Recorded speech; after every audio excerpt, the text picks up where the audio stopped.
పూసాయమ్మ ఎన్నేలా ఇక ఆనందంతో పులకించేను ఈ నేల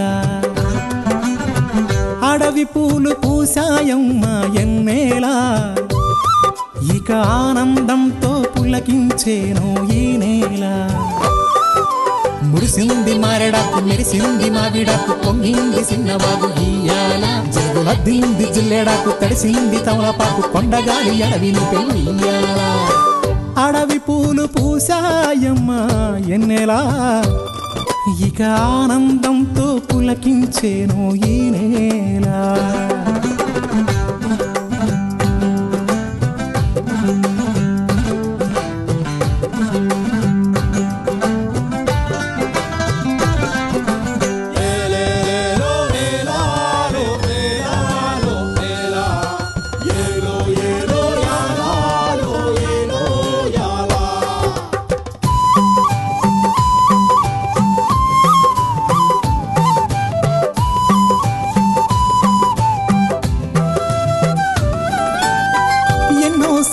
ఆశలున్నాయి ఎన్నో ఊసులు పంచుకున్నాయి కలిసే తోడుగా బతికేలా గువ్వలు గూడు కట్టుకున్నాయి గుండెల్లో ప్రేమ నింపుకున్నాయి కాలం కలిసే రావాలా ఈ అడవే మా ఊరు కారడవే కన్నూరు ఈ చెట్టు సేవలు మాకు చుట్టాలే మాకున్న కట్టాలు తీరుత్తది అమ్మోరు మా పిల్ల జల్ల సల్లగా నూరేళ్ళు ఉండేళ్ళు దీయించు తల్లి మీరు మిలమిల సెలయేటి గలగల సిన్నారి నవ్వున నిలవాల కళ్ళ కపటాలు ఎరగని ఈ మంచి మనుషుల బతుకుల్లో తొలిపొట్టు కొడవాల అడవి పూలు పూసాయమ్మ ఎన్నేలా ఇక ఆనందంతో పులకించేను ఈ నేల ఇక ఆనందంతో పులకించేను ఈ నేల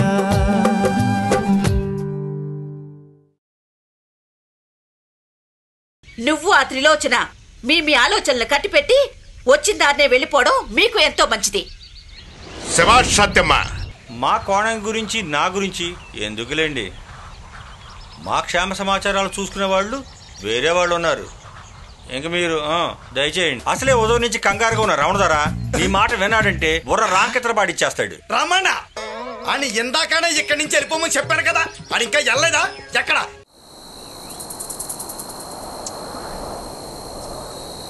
చూడిపియే మేడం గారు ఎన్నింటికి వస్తున్నారు? 10:30కండి. మరి ఇంకా రాలేదే? ఇప్పుడు 10:29 అయిందండి. ఇంకో నిమిషం ఉందండి. అదిగో మేడం గారు వచ్చేసారు. అమ్మా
నమస్కారం అమ్మా. ఒంగిడీలు ఒంగిడీలు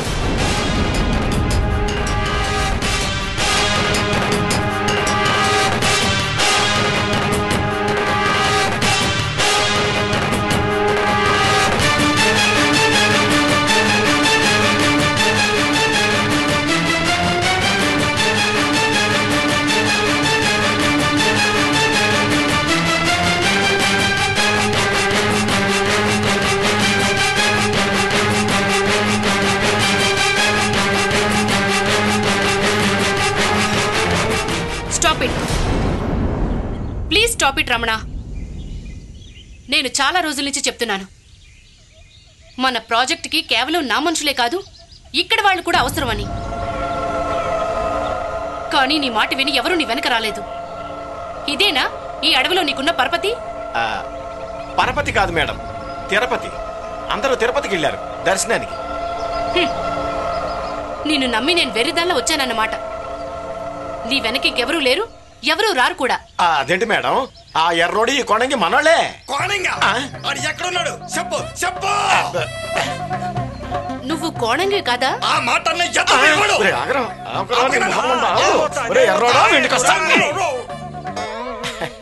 క్షమించండి మేడం, ఈ మధ్య వాడు ఓ పిచ్చి కుక్కని కరిచాడు.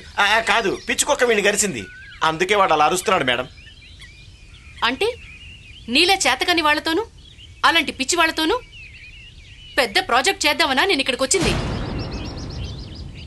నిన్ను నమ్మి కోట్ల రూపాయలు పోసి ఎక్కడెక్కడ సైంటిస్టుల్ని రప్పించి ఇక్కడ దొరికే అద్భుతమైన మొక్కల కోసం నేను చేసిన ప్రయత్నాలన్నీ వ్యర్థమేనన్నమాట.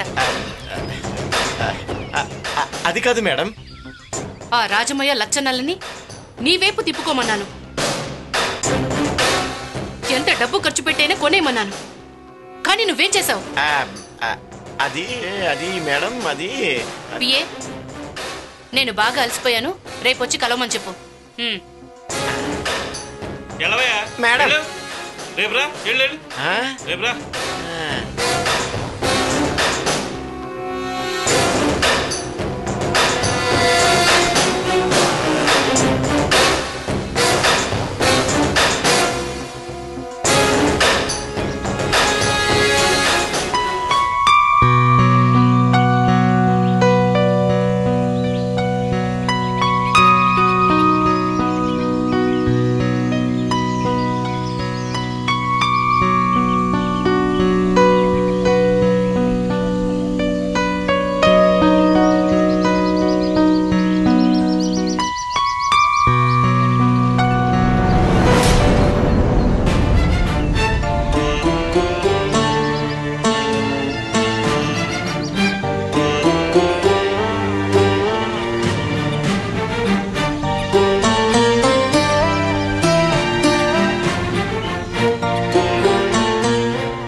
ఏమైంది?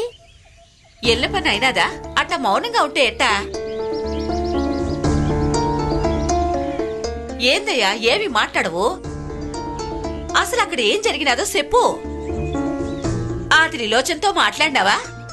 ఏమన్నది?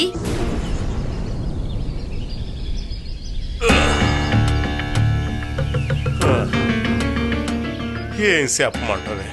నేను ఆ త్రిలోచన కలుద్దామని వెళ్తా అంటే దారిలో ఎర్రోడు కనిపించినాడు. ఎర్రోడా?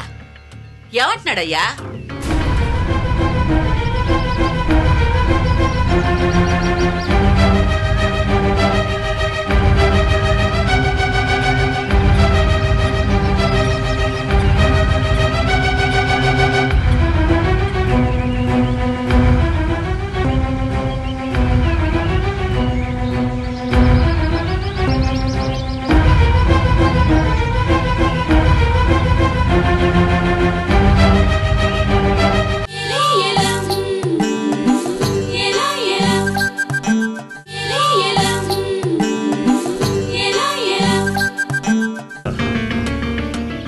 ఏం చెప్పమంటది?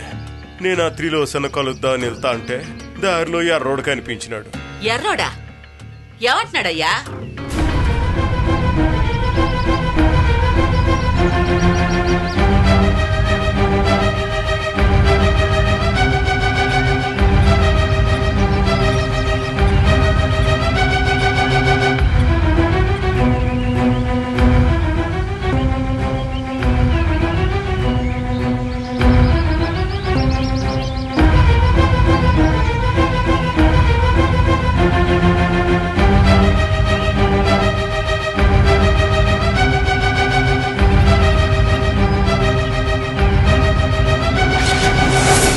అమ్మో వద్దురాజమయ్యా, నేనే చెప్తాను. నేను ఇక్కడున్నది నా స్నేహితుడి కోసం కాదు, మా రావణదొర కోసం. ఏంటి, రావణదొర కోసమా? అవును, ఆయన కోసమే. నువ్వు రావణదొర బంటూ కదా, నువ్వు ఎక్కడెందుకున్నావు? తన దగ్గర ఉండాలి కదా.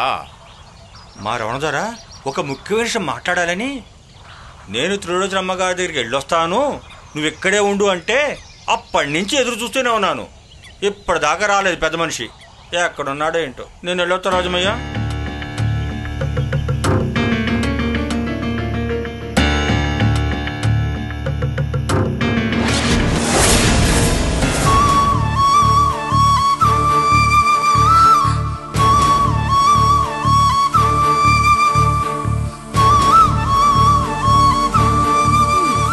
అయితే నువ్వు కలవలేదన్నమాట. నీకన్నా ముందే రమణ దొర కలిశాడన్నమాట.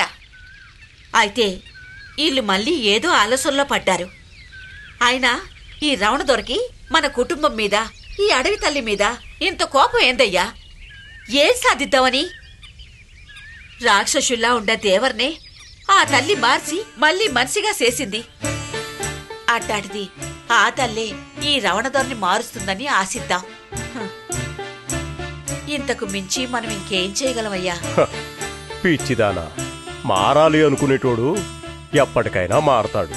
కానీ ఇక ఎప్పటికీ మారను అనుకునేటోడు వాడు మారకపోగా వాడితో పాటు వాడి పక్కనున్నోళ్ళని కూడా మారనివ్వడు. అది రమణ దొర అంటే. పాపం ఆ ఎర్రోడు కోనంగిల్ని కూడా వాడితో తిప్పుకొని వాళ్ళని కూడా చెడ్డాలను చేసి వాడి పనులన్నీ ఇళ్ళ చేత చేయించుకుంటున్నాడు. కానీ కోనంగి ఇప్పుడు అదృష్టవంతుడనే చెప్పాలి. వాడికి పిచ్చెక్కింది కాబట్టి సరిపోయింది. లేకపోతే ఆ రమణ దొర కింద బానిస బతుకు బతికేటోడు. ఆ తల్లికి ఎవరిని ఏడ్చి చెయ్యాలో తెలుసు. అవునయ్యా, ఈ రమణ దొర చేసే పనుల వల్ల గూడెల్లో అందరూ ఇబ్బంది పడతారు. మొన్న అడ్డుకట్ట దగ్గర ఎవరితోనో గొడవ పడుతుంటే అది మన లచ్చన్న చూసి రమణ దొరకి సరైన శాస్తి చేశాడంట. నాకొకటే భయమయ్యా, మన పిల్లల మనువులకి రమణ దొరొచ్చి ఏదైనా గొడవ చేస్తాడేమోనని. రావణకి ఎక్కడ ఏడి చెయ్యాలో తెలుసు. అంత ధైర్యం తెచ్చుకొని గొడవ పడేంత సాహసం చెయ్యడు. అలా చేస్తే తనకే నట్టం. అది కూడా తనకు తెలుసు. నువ్వేమీ కంగారు పడకుండా నీ చింతగా ఉండు. కానీ రమణ త్రిలోచన దగ్గరికి ఎందుకు వెళ్ళాడు, ఏం మాట్లాడాడు అనేదే తెలుసుకోవాలి. ప్రతి అడ్డమైన పనికి ఎర్రోడిని అంట పెట్టుకుని వెళ్ళే రమణ ఎర్రోడిని కూడా తీసుకుని వెళ్లకుండా తను వచ్చేంత వరకు అక్కడే ఉండమని ఎందుకు చెప్పాడో నాకు అర్థం కావట్లేదు. పోనీ మన లచ్చన్నకి, రవిబాబుకి, జిత్తుకి ఈ విషయం చెప్పి అసలు ఏం జరుగుతుందో తెలుసుకుని రమ్మని చెప్పమంటావయ్యా? అటువంటి పని ఎప్పుడు చేయమాక. పిల్లలెవ్వరికి ఈ విషయం తెలియనీకు. అది కాదయ్యా, ఒకసారి. సత్యమా, సర్లేవయ్యా, చెప్పంలే. ఇవాళ ఎలాగైనా సరే దేవరిని కలిసి మాట్లాడతాను. ఎందుకంటే రామణదొర చాలా ప్రమాదకరమైన మనిషి. ఎప్పుడు ఎలా ఆలోచిస్తాడో తెలీదు. ముందుగా మన జాగ్రత్తలో మనం ఉండాలి. సర్లేవయ్యా, ముందు కూడు తిందు గాని, కూడు తిన్నాక వెళ్దుగానిలే రా. ఆగో రాజమయ్య, నిన్ను ఉన్న పళంగా రమణదొర తీసుకురమ్మన్నాడు. నేను నిన్నేమీ చెయ్యకముందే మర్యాదగా నాతో రా. కోణంగి, నీకు పిచ్చి తగ్గిపోయిందా? కోణంగా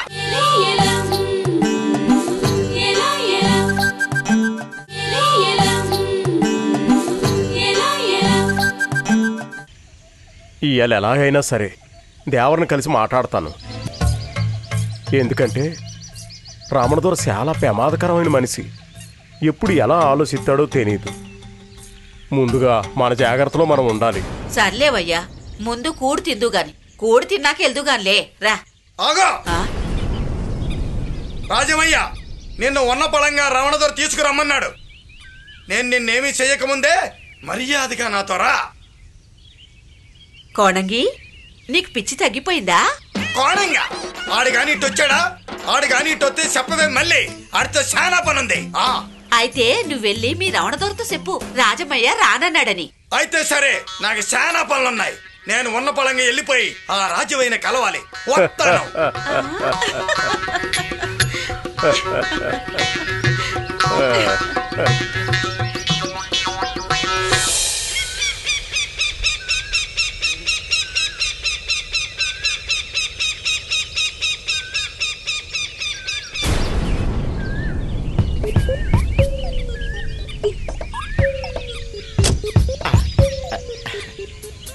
అమ్మగారు వచ్చారా? నా గురించి ఏమన్నా అడిగారా? అడిగారు. ఏమని అడిగారు? నేను రాగానే లోపలికి పంపించమన్నారా? పంపించమన్నారు, కానీ లోపలికి కాదు, బయటికి. అదేంటి? నేను మేడం గారితో మాట్లాడాలయ్యా. నేను లోపలికి వెళ్తాను. నేను లోపలికి వెళ్తాను సార్. అది కాదయ్యా, అర్జెంట్ పనుందయ్యా, మాట్లాడాలి. నేనేదో ఉండండి, నేను మేనేజ్ చేస్తాను. వెళ్ళని నా మాట వినండి. మేడం వచ్చారంటే తిడతారు. వదలమంటుంటే వదిలితే ఏం మాట్లాడతావు? నమస్తే మేడం. నేను మీతో ఏం మాట్లాడదాం అనుకున్నానంటే అది నువ్వు వెళ్ళు. Okay madam. అదే మేడం, ఆ లచ్చన గాడిని ఆ రాజమేని గాని ఒప్పించి మీ కాళ్ల బేరానికి తీసుకొస్తాను. అది చెప్పడానికి వచ్చాను మేడం. నువ్వు నిజంగా అంత గొప్పవాడివే అయితే నాకిచ్చిన మాట ప్రకారం నేను ఈ అడవికి రాకముందే వాళ్ళిద్దరినీ నయానో భయానో మన దారికి తెచ్చేవాడు. కానీ నువ్వు ఆ పని చేయలేకపోయావు. ఇక నిన్ను ఎలా నమ్మమంటావు? ఎన్నిసార్లని మోసపోమంటావు? మేడం, ఒక రాయి విసిరితే కాయ రాలేదని మళ్ళీ మళ్ళీ ప్రయత్నించడం మానేస్తామా? మరొక రాయి విసురుతాం. ఆ కాయలతో మనకి పెద్ద అవసరం లేదనుకుంటే అంతటితో ఆ ప్రయత్నాన్ని విరమిస్తాం. కానీ మన అవసరాన్ని బట్టి కాయలు రాలేంత వరకు కొడుతూనే ప్రయత్నిస్తాం. ఇప్పుడు మనకి ఆ లచ్చన్న రాజమయ్యల అవసరం ఉంది కనుక తప్పకుండా మన దారికి తెచ్చుకోవడానికి ప్రయత్నం చేస్తూనే ఉంటాం. ఏమంటారు? బాగా చెప్పావు, కానీ చెప్పినంత సులువు కాదనిపిస్తోంది. అసలు వాళ్ళకి ఏం చూసుకుని అంత పొగరు? డబ్బిస్తామన్న వద్దంటున్నారు. అది వాళ్ళ ఆత్మాభిమానమో తెలివి తక్కువతనమో తెలియటం లేదు. రెండూ కాదు మేడం, అమాయకత్వం. లేకపోతే మీలాంటి వాళ్ళు ఇచ్చిన అలాంటి బంపర్ ఆఫర్ని ఎవరైనా వదిలేసుకుంటారా చెప్పండి? నిజమే, కానీ అందరూ మనలాగా కేవలం డబ్బే ప్రధానం అనుకోరు. వాళ్ళకి కొన్ని నీతి నియమాలు ఉంటాయి. నీతి నియమాలు అవి పుస్తకాలకి పుక్కింటి కథలకి తప్ప దేనికి పనికిరావు. ఏమంటారు? సరే, ఇంతకీ మనం అనుకున్న ప్రాజెక్ట్ని మనం ఈ అడవిలో ఎక్కడి నుంచి మొదలు పెట్టాలి? అడ్డుకట్ట దగ్గర నుంచి మేడం. అడ్డుకట్ట? అవును మేడం, అదొక చెలీల కట్ట వంటిది. అడవిలో చిన్న పెద్ద అందరూ ఆ అడ్డుకట్ట దగ్గరికి వెళ్ళాలంటే భయపడిపోతారు మేడం. అంత భయం కలిగించేది ఏముందక్కడ? అదే ఎవరికి తెలియదు మేడం. అక్కడ ఒక విగ్రహం ఉంటుంది. దాన్ని దాటి అడవిలోకి వెళ్ళకూడదని ఇక్కడ గిరిజనులకు ఒక ఆంక్ష ఉంది.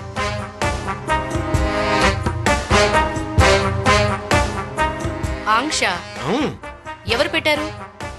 తెలీదు మేడం, కానీ దాన్ని ఇక్కడ వాళ్ళే కాదు, ప్రభుత్వం కూడా అమలుపరుస్తోంది.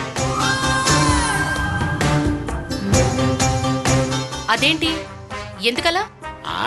గిరిజనుల మనోభావాల్ని గౌరవించడం మేడం. అందుకే ఫారెస్ట్ డిపార్ట్మెంట్ కి సంబంధించిన ఎవరు ఆ అడ్డుకట్ట దాటి వెళ్లరు.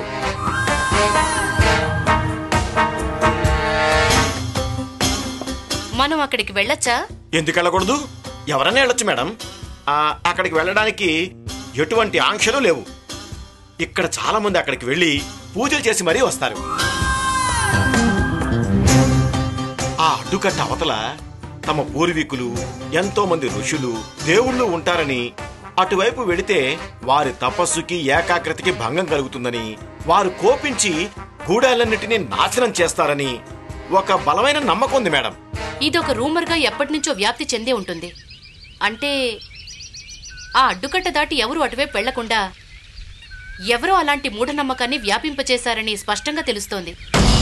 ఆ అడ్డుకట్టకి అవతల ఏదో ఉందనిపిస్తోంది. ఒకవేళది మనకు కావాల్సిందే అయితే